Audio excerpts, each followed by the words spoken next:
Hello, everyone. My name is Kayla Myers, and I'm a programmer with SF DocFest.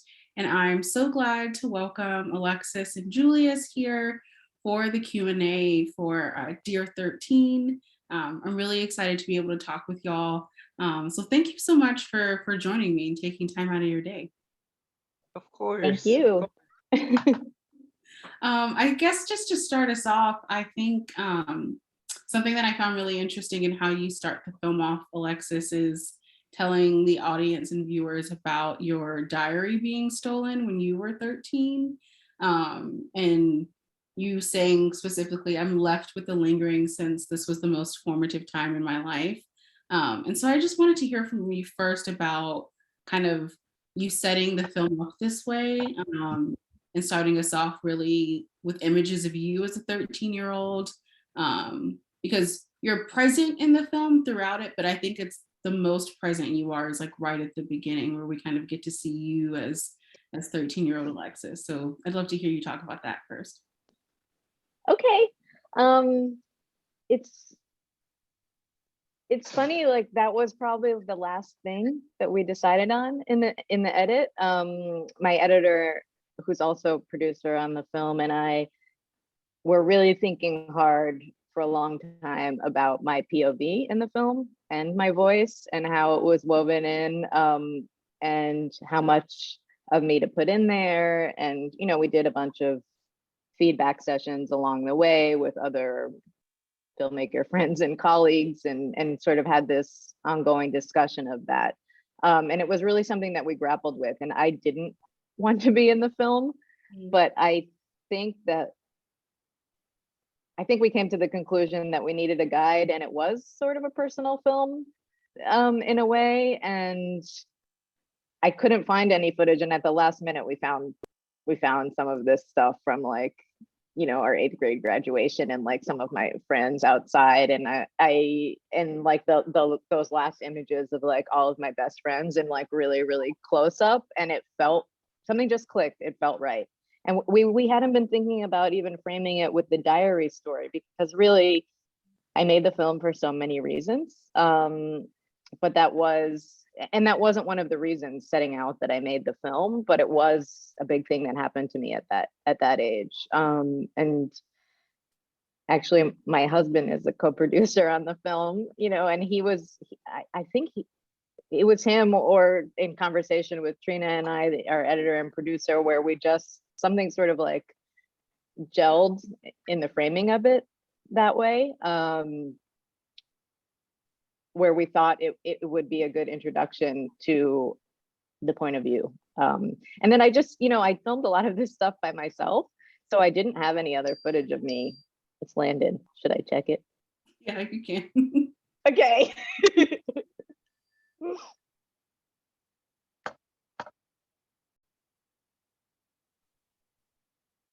So yeah, does that answer your question? Yeah, it absolutely does. And I think the next question that I'll ask, and I hope Landon will hop on in time to answer this too, is you're really covering and spending time with kids from various different places and backgrounds. And so I was really curious about your process of researching and casting and finding everyone, and sort of how you introduce the idea of the film to them, but also like their parents and loved ones who may have been involved in that process. And so then Julius, I would love to hear from you, like your first reaction to being asked to like be involved in this, and sort of how you decided that you felt comfortable, because I'm sure having yourself on camera all the time is very different from like, filming yourself with your cell phone, but actually having someone present is a very different experience. So I'd love to hear you talk about that from your perspective too. Right. So it's not too hard for me, just because I've been around a lot of, I guess, media throughout my life. Like I've been on camera a lot, and I've been like broadcasted a lot. So it's not too hard for me to get on the camera. But at the same time, just like anyone else, I do get like anxiety or like embarrassed if I messed up or something like that. But it was actually it was a really good experience, and I wasn't expecting um her to pick me. Like like it was a shocking experience, but it all was for the good, and I'm happy that she did pick me. It was fun. It was a good time that we got to spend together. I found the film subjects in so many different ways.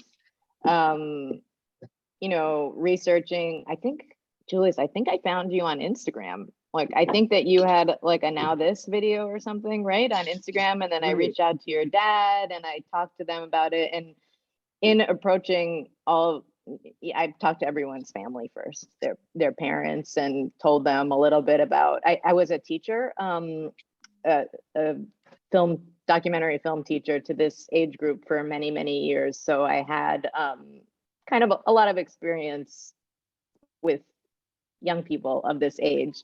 So I talked to them about that and, you know, what my intentions were for the film, and told them a lot about myself. And we talked, and with some of the protagonists we met first, and some I didn't meet first, but some we would just talk on the phone and get to know me. And I think one of the things that's sort of throughout everyone who's in the film is that they had some sort of buy-in is a weird word. That's not what but like some sort of, for lack of better term, buy-in for media, or like some sort of, they weren't shy about being filmed in some sort of way. Like Ethan was already used to being in the public spotlight because he was campaigning. Evie had been in a short film before, and also like became politically minded, you know, around that time too, and was eager to sort of get her message out. Julius, as he said before, was, you know, a performer.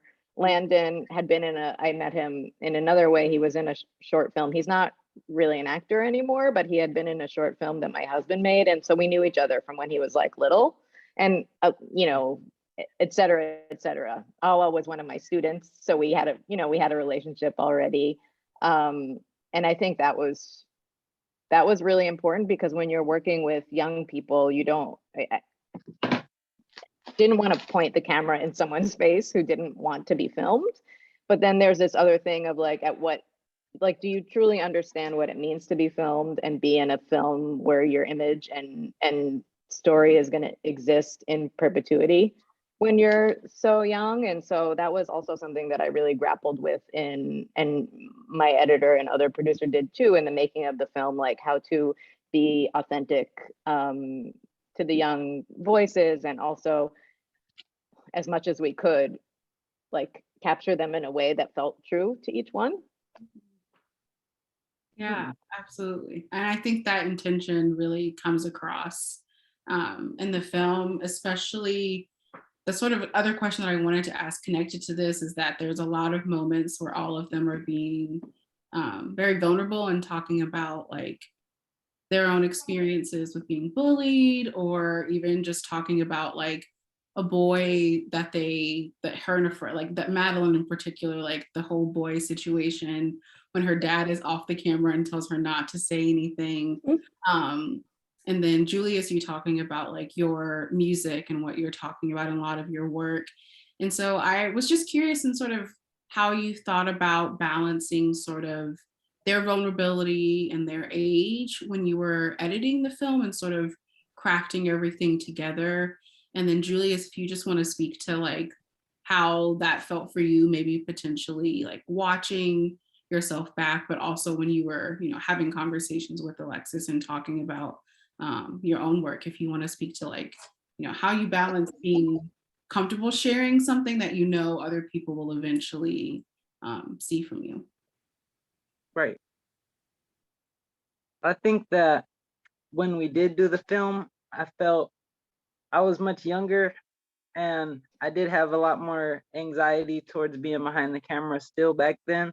But I feel like it all in all like came out to be a really good film, and I wasn't too shy on the camera that day, or those Mhm. days actually, because we didn't film it all in one day. But it was really what's the right word? For a lack of words, I think it was really good. What did you feel like watching yourself now? Like, because it took so many years after. Is that okay that I'm asking, Kayla? No. Yeah, okay. It felt Like, what was the experience like for you watching your little self? Littler it's self. definitely like it's definitely funny and it's an experience because it's like I was so much smaller and I was just on a different thought pattern, I guess. Like I was thinking about other things. I was just like, yeah, a whole nother person. Mhm. Did you feel it was authentic to you? I To who think so, you, yeah. yeah. I'm sorry. No, you're fine. Oh no. How many years has it been since you first filmed? It's been like 2.5, 3 years. Oh, since I very first filmed like on the camera ever. Oh no, just for this film. Oh, With me. okay. I thought you meant like, Yeah, but I yeah, think it it's was about in that. the summer, it'll be 3 years. Yeah. Yeah. What was the question for me, Kayla? I guess sort of how you approached like balancing them presenting themselves and their vulnerabilities, and also thinking about like what their parents maybe would have said, but you still wanting to like present their full authenticity and them as full people. This I wrote this question like rewatching the scene with Madeline, her dad, and her Yeah. taking to the basement. So yeah, that's kind of what I was thinking. One thing in particular for that scene, since you're bringing it up, was that I showed it to her before, I showed it to her family just to make sure, because her dad had said he didn't want to be in it that much, and I just wanted to make sure that everyone felt comfortable with it before we solidified it as, part of the film. And we showed the film to everyone before we sort of locked, or I guess nothing's ever locked, and if someone changes their mind, then you know what I mean, you have those kind of things. It was just,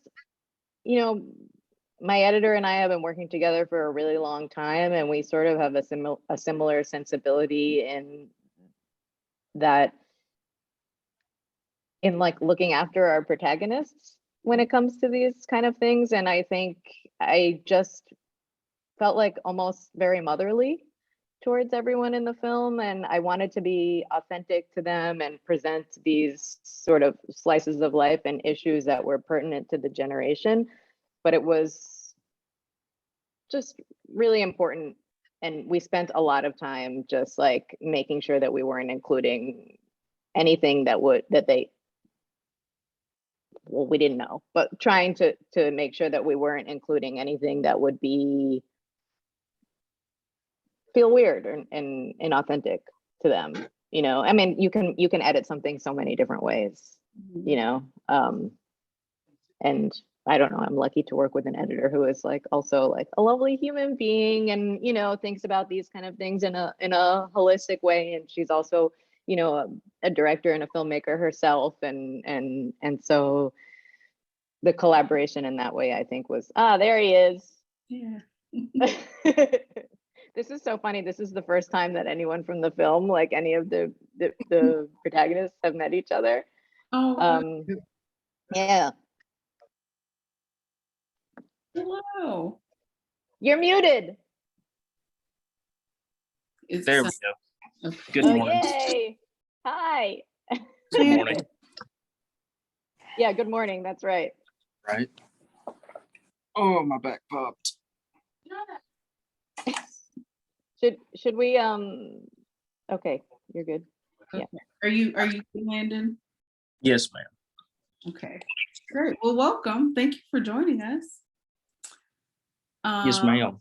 Yeah, I guess since you just joined us, I'll ask you one of the earlier questions that I asked Julius, just about your sort of initial reaction to Alexis wanting you to be in the film. How did you sort of decide for yourself that you wanted to participate? And then how did you sort of get, she mentioned that you were in a short film before, so I'm sure you had some experience with the camera, but it is very different sort of being yourself on camera versus being in a film. So I'd love to hear you talk about that. I'm a very photogenic person. Like I'll talk to a fence post all day. And so it's just one of those things that I was just like, all right, that's cool. Like my mom told me about it. And so I figured if I could do whatever I wanted to, like we were going to go out, I got to hunt, I got to do whatever, I got to be me. I was perfectly fine with it. And plus I hadn't seen them in a little bit. So I was actually okay with it. Now, when it first, like when my mom first mentioned it, I was like, oh, okay, you know, oh, she's going to come hang out. But then she like brought the camera and I was like, oh, okay, she's actually doing this. So it did catch me a little bit off guard, but other than that, I was perfectly fine with it. Great. And I'm curious now that you sort of have had distance from it and you've seen this younger version of yourself in a film. What do you feel like your relationship is to your younger self, especially watching yourself? It was different. I actually watched it with my girlfriend. So when she saw it, she was like, "Oh my God, you had a baby face!" And so it was definitely something to see because like right now I'm working a full-time mechanic job and then I'm part-time at O'Reilly's in my home state and actually my hometown right down the road from where I grew up. But it's a lot different because back then I didn't have any, you know, oh, you don't have to work, you don't have to, you know, like I was just starting to drive. Like I had a four-wheeler, I didn't have to worry about anything. All my parts were coming to me. I didn't care how they got there. Like I just got to be a kid. And now like when stuff, like you just look back on it, you're like, people really do mean when you grow up, it's not going to be the same. Like enjoy your childhood, enjoy it. And so it's just a lot different. You feel that way, Julia? I feel like now that I'm in like higher class high school and everything's much different now, everyone's grown up and stuff, everything has changed dramatically. Yeah, there's certainly so much change in between all of these years, I'm sure. Which actually really plays really well into another question that I had about and about place and how specific your experiences are. And that actually I wrote this question during the scene, Landon, when you're kind of cleaning the deer after hunting and everything, and you're kind of talking about how someone watching this may look at this and feel like, what are they doing in the South? Like whatever. Right. And that resonated with me because I'm from Memphis, and so I can see sort of how Southern stereotypes tend to surprise some people, but some of it is Right. the reality, like you were talking about. And so I'd love to hear from all of you, sort of, Alexa, if you can talk about this, just thinking about like the specific places that you chose to film in and kind of how that affected your filmmaking in the process of filming with them. But Julius and Landon, if you want to talk at all about like the specific places that you come from and how that resonates with you as thinking about you as a 13-year-old, but also maybe you also now, and how that shapes you as people. I'd love to hear you all talk about that. Who wants to go first? I'll go first if no one else is. Okay. Perfect. I feel like the place that I'm from, Stockton, California, it's very, I guess, it's kind of slow, but it can get fast. Like the scenery is kind of brash, if that's the right word to use. It's kind of ran down. It's very what's the word? It can be like I don't know the right word. My bad, but it's just very weird, I guess, out here. Like, even when we were filming, they thought the chalk outline that we were doing for the music video, because we got some of that on the movie, we were doing a music video, and they thought it was real going by. They were slowing down, like, what's going on? But like, it was fake. Like, we had it all like set up for the film, but they still thought it was real, and it was just it's a dramatic place. It's violent. I'm about to say that's a whole like different, like I was talking about like beforehand and in the movie, like it's a whole different culture shock because well, I was about to say because down here, when you run down the road and there's a whole new sunset every night. I mean, I can wake up in the morning and there's different stuff all around me. You know, trees are changing colors. Like I can go to sleep one night with green trees and wake up the next morning and they're starting to turn like a golden yellow, a brown, like an orange, a red. Like there's nothing. I mean, there's some things, but there's really nothing permanent about the scenery. And I love it because it's always a new experience and something else that you get to see. Like I couldn't tell you how many pictures of sunsets I have on my phone because I mean, they're just all different colors, the different ways they mix, just the way that they're laid out. And it's a whole different culture shock because like he was saying, everything's just kind of, run down. It's the same scenery. And here I can drive 5 miles up the road and get a different scene.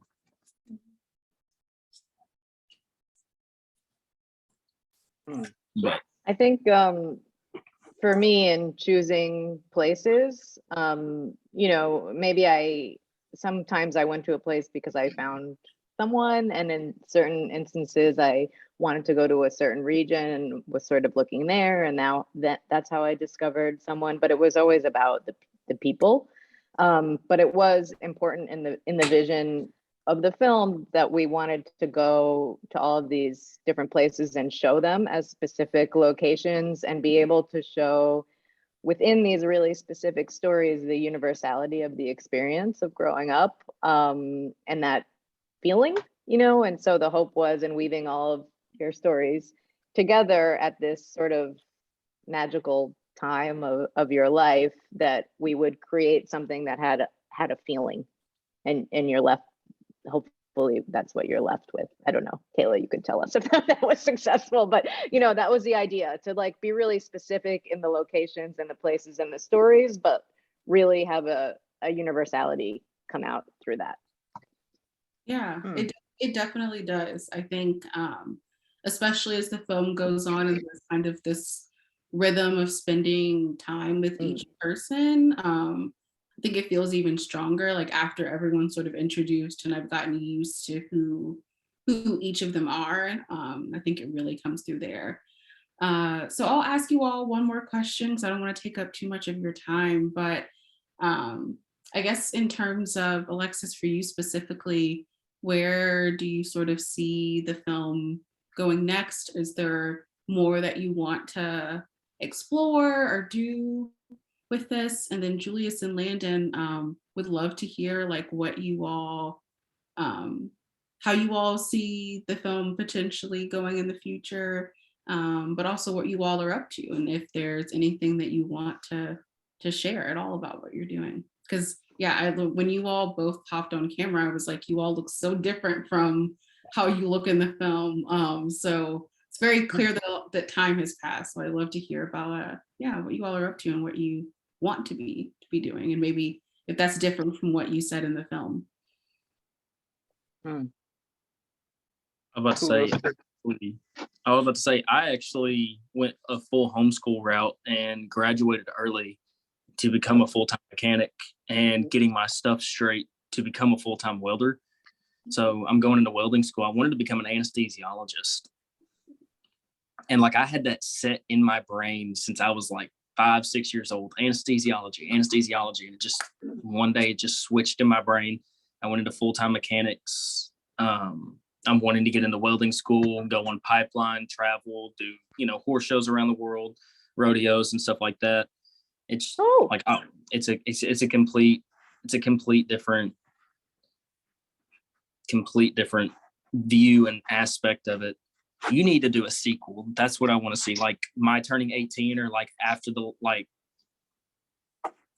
You need to do something. we have to like that. start soon. You're gonna be 18 in October. like 6 months, right? Yeah. October. I mean, this is what I mean, really, it's like making a film with young people. You really see how long it takes to make an independent film. You know, I'm like, we should Right. probably start planning for when you all turn 21, I think. And then, you know, we might be able to like, yeah, raise some funds. Y'all don't want to come to my 21st birthday for that film. I promise you that much. I live in the home of the rednecks. When we party at 21, we party at 21. That means, We don't have to be big there for old the blowout. birthday. I'm about to say, because I've got a mud rig that's on 40-inch tires with 22-inch rims, and I've had it buried up to here in mud, and my floor sits. I'm like 5'11", 6 foot right in there. And I mean, it comes up to my shoulders. The floor of it comes up to my shoulders. And I've had it buried up to here, sitting in it in mud. And that's just a little piece of like what we do. So it's just a whole different aspect, but you do need to do I think you should do a sequel, like of like how lives have turned. I don't know, maybe like an after the fact type of thing that kind of shows Julius, like how does that sound? Sorry, Landon. I thought you were Oh, done. no, you're all good. I could talk all day. Julius, how does that sound to you? You want a sequel? You want to be in a sequel?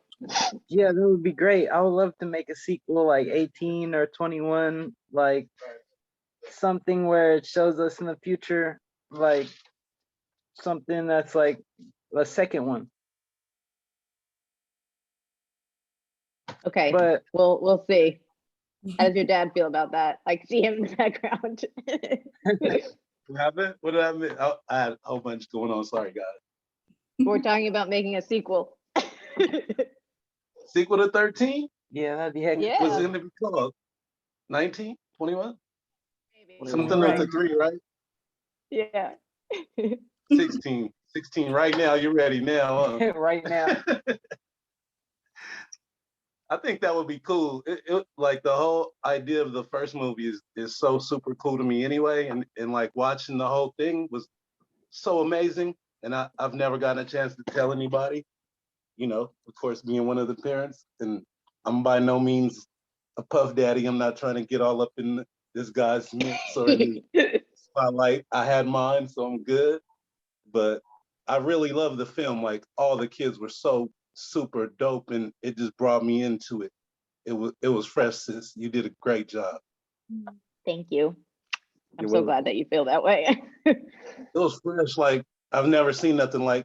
It kind of reminded me of just the independent part of it. Like watching it reminded me of the first time I saw the movie Kids.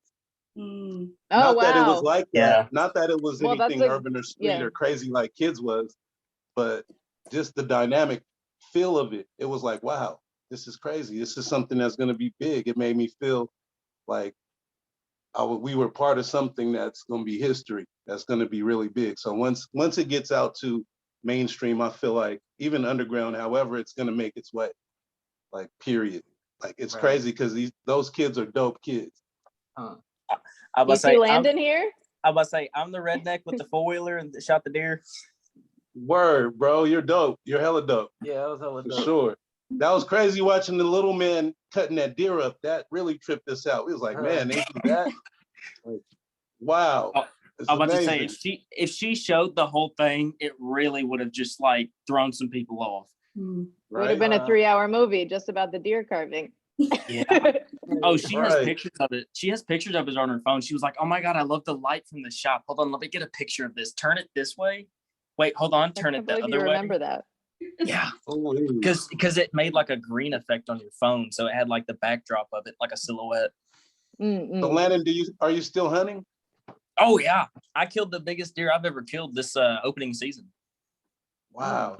I'm getting him- We I was about walked to through say, a I'm little actually park getting- over here. I'm actually getting him mounted in my room. Oh wow. That's Wow. amazing. That's really cool. I went to a funeral about 6 months ago, and it was at this house of a hunter who hunts in Africa. And I kid you not, he had over 600 heads of different animals, Wow. alligators, crocodiles. He had a whole lion, the whole thing, and he had the whole hippo, and it was just crazy. It's like right in his, like he had a room built for it. He had a mansion, Wow. number one whole room. It was probably the size of a football field. It was like an airplane Wow. wing almost. And he just hung all these things he hunted in Africa. It was pretty trippy. Mm. Ju- Yeah, but do you have an Julius, can Instagram? you? Oh, Does Landon he have an does. Instagram? You guys Do need to you? make sure you stay connected. Yeah. Does it stay connected if I go over there and like, or It does probably it? will. If you wanna say it after we're no longer recording, because this will go out to the public. So if you don't want that many people knowing, Yeah. you're- Oh, we can I wait. don't really care. Like I said, I'm a people person. Bring 'em I'll talk on. to everybody. Yeah, we can wait until we're not. recording, But Yeah, that's perfectly fine. if you wanna say anything else, and then we'll wrap it up. Julius, what were you, what are you up to now? What's your life Oh update? yeah, I was just about to say, so I've been making a lot of music.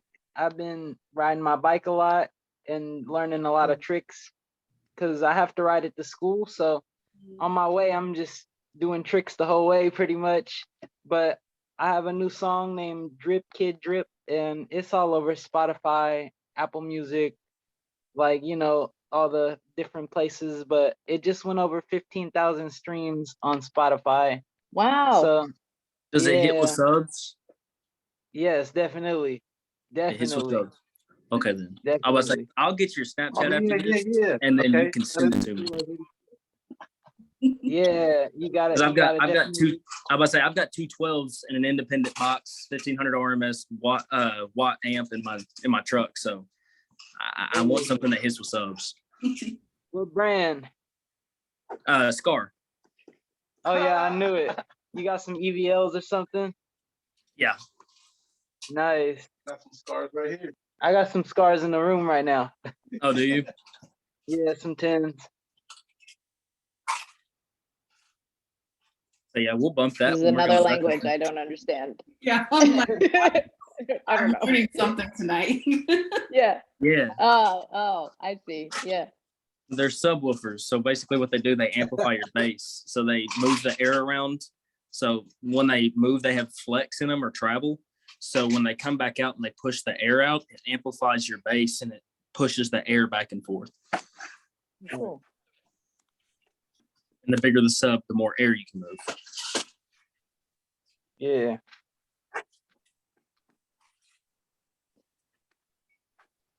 But yeah, I just been just riding my bike and focused on just bettering myself and working on music and just everything. Just working hard.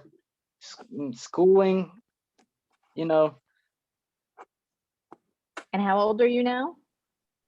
I'm 16.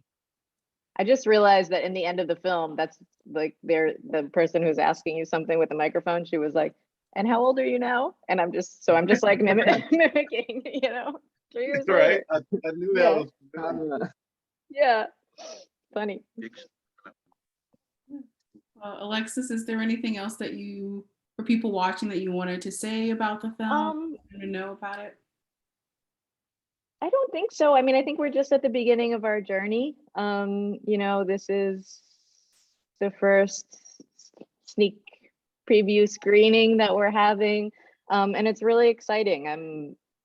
I can't tell you how exciting it is for me to be here, like see you two together and like have you two talking. Like I feel like I could cry. I've been dreaming about this for a long time. Like I would love for us all to be together one day, but on Zoom is really nice. And I hope you guys get to meet everyone else in the film too at some other point. And Kayla, We thank need you to so come to much the- for your thoughtful questions and for watching the film and thinking about it. Yeah, absolutely. Thank you so much for making it and sharing it with us. So yeah, thank you to everyone who's watching this Q&A.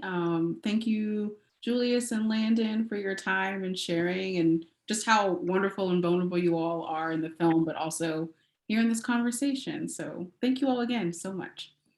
Of Yes, ma'am. course. Thank you Thank for having you. us. Sorry about that. No, you're all good.